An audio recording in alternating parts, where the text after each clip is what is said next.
Baiklah, selanjutnya adalah industri minyak atsiri. Minyak atsiri merupakan senyawa yang umumnya berwujud cairan yang diperoleh dari bagian tanaman seperti akar, kulit, batang, daun, bunga, biji maupun dari bunga dengan cara penyulingan menggunakan uap. Selanjutnya bahan baku. Yang pertama adalah tanaman cengkeh. Tanaman cengkeh merupakan salah satu penghasil minyak atsiri yang dapat diperoleh dari seluruh bagian tanamannya, terutama dari daun segar, daun gugur, dan bunga. Kadar minyak dari daun gugur berkisaran antara 1%, sedangkan dalam bunga 15-16%. Selanjutnya adalah tanaman akar wangi. Tanaman akar wangi merupakan tanaman penghasil minyak yang mempunyai nilai ekonomis tinggi. Kadar minyak dalam akar wangi berkisaran 1-1,5% sehingga jumlah produksi minyak akar wangi 150 kg sampai 300 kg per hektar tiap tahun.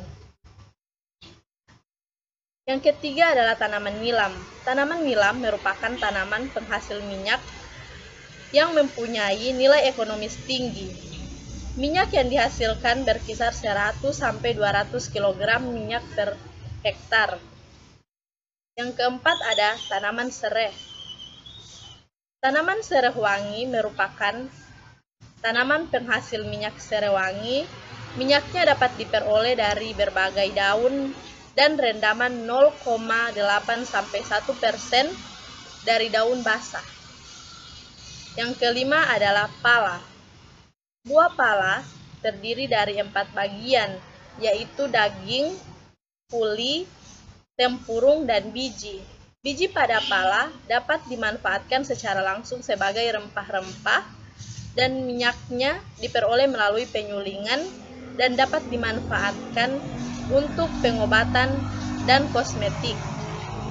Biji pala dapat menghasilkan rata-rata 12% minyak atsiri dari puli berkisar antara 7-18%.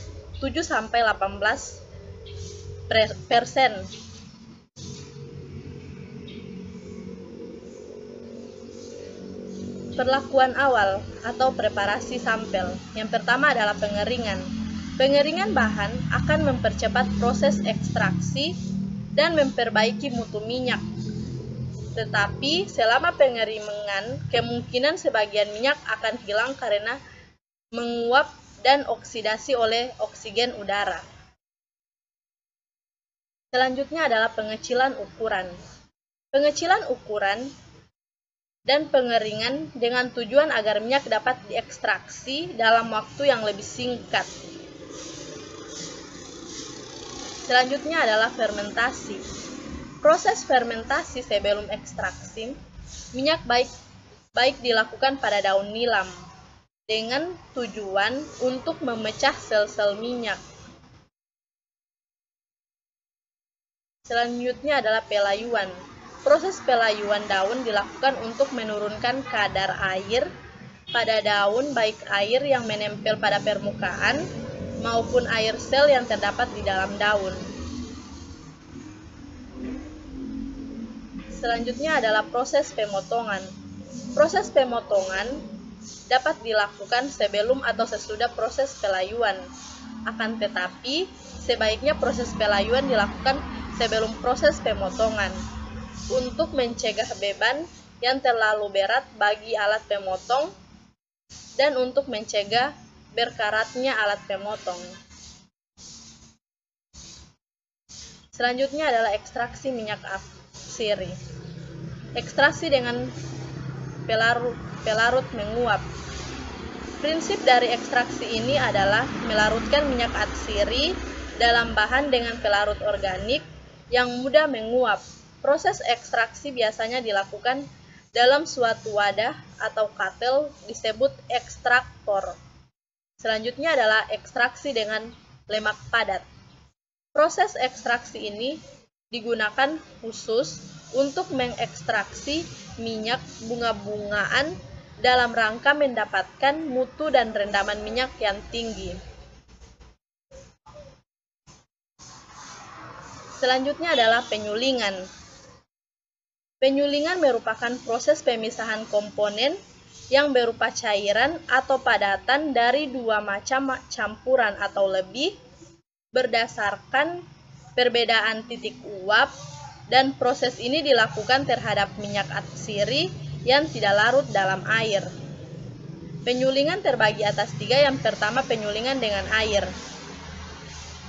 Penyulingan dengan air, pada sistem penyulingannya, bahan yang akan disuling langsung kontak dengan air mendidih. Yang kedua, penyulingan dengan air dan uap. Keuntungan dengan menggunakan sistem ini adalah karena uap berpenetrasi secara merata ke dalam jaringan bahan dan susu dapat dipertahankan sampai 100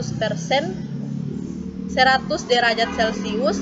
Lama penyulingan relatif lebih singkat. Rendaman minyak lebih besar dan mutunya lebih baik jika dibandingkan dengan minyak hasil dari sistem penyulingan dengan air. Selanjutnya adalah penyulingan dengan uap. Pada sistem ini, air sebagai sumber uap panas terdapat dalam boiler yang letaknya terpisah dari katel penyulingan. Uap yang dihasilkan mempunyai tekanan lebih tinggi dari tekanan udara luar. Sistem penyulingan ini tidak baik dilakukan terhadap bahan yang mengandung minyak atsiri yang mudah rusak oleh pemanasan dan air. Selanjutnya adalah pressing.